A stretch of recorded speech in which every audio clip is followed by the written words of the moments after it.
మరియు ఇక్కడికి విచ్చేసినటువంటి మిత్రులందరికీ అంబేద్కర్ జయంతి శుభాకాంక్షలు. అంబేద్కర్ గారంటే ఒక మేధోశక్తి, అంబేద్కర్ గారంటే ఒక మహామేధావి.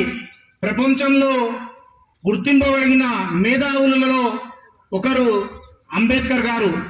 తన జీవితం మొత్తం, అంబేద్కర్ గారి జీవితం మొత్తం ఈ అంటరానితనానికి వ్యతిరేకంగా, వివక్షకు వ్యతిరేకంగా తన జీవితాన్ని ధారపోసిన వ్యక్తి గౌరవనీయులు రాజ్యాంగ నిర్మాత డాక్టర్ బిఆర్ అంబేద్కర్.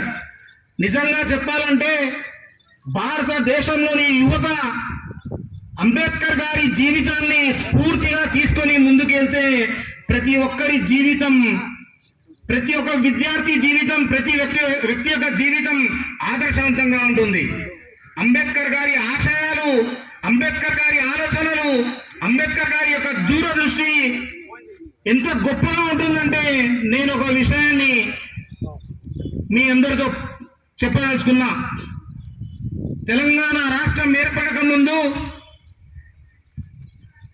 ఆంధ్రప్రదేశ్లో మనం ఉన్నప్పుడు, ఉమ్మడి ఆంధ్రలో మనం ఉన్నప్పుడు అప్పటి ఆంధ్ర ప్రాంత నాయకులు రాష్ట్ర విభజన కావాలంటే అసెంబ్లీ తీర్మానం అవసరమని చెప్పిండ్రు. కానీ ఆ మహానుభావులు డాక్టర్ బిఆర్ అంబేద్కర్ ఆ రోజే రాష్ట్రాల ఏర్పాటుకు, చిన్న రాష్ట్రాల ఏర్పాటుకు అసెంబ్లీ తీర్మానం అవసరం లేదు, ఆర్టికల్ 3 ద్వారా రాష్ట్రాలను విభజించవచ్చు అని చెప్పిన గొప్ప మేధావి అంబేద్కర్.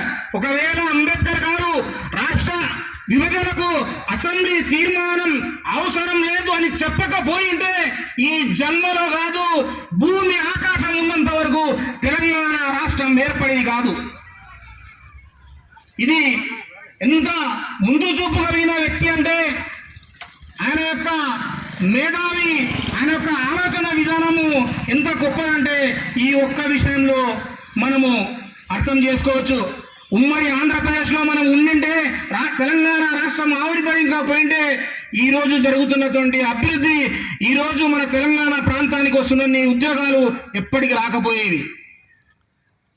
అందుకే ప్రతి ఒక్క విద్యార్థి, ప్రతి ఒక్కరూ అంబేద్కర్ గారి జీవితాన్ని స్ఫూర్తిగా తీసుకొని అంబేద్కర్ గారి యొక్క ఆశయాలను కొనసాగిస్తూ రాబోయే రోజుల్లో కూడా ఇలాంటి కార్యక్రమాలు నిర్వహించుకుంటూ ప్రతి ఒక్కరం అందరము కలిసి ఉండి ఇలాంటి గొప్ప కార్యక్రమాన్ని జరుపుకోవాలని నన్ను ఆహ్వానించి పిలిచినందుకు మీ అందరికీ ధన్యవాదాలు తెలుపుకుంటూ జోహార్ డాక్టర్ బిఆర్ అంబేద్కర్, జోహార్ డాక్టర్ బిఆర్ అంబేద్కర్. కొనసాగిస్తాం డాక్టర్ బిఆర్ అంబేద్కర్ ఆశయాలను. జై భీమ్. ధన్యవాదాలు.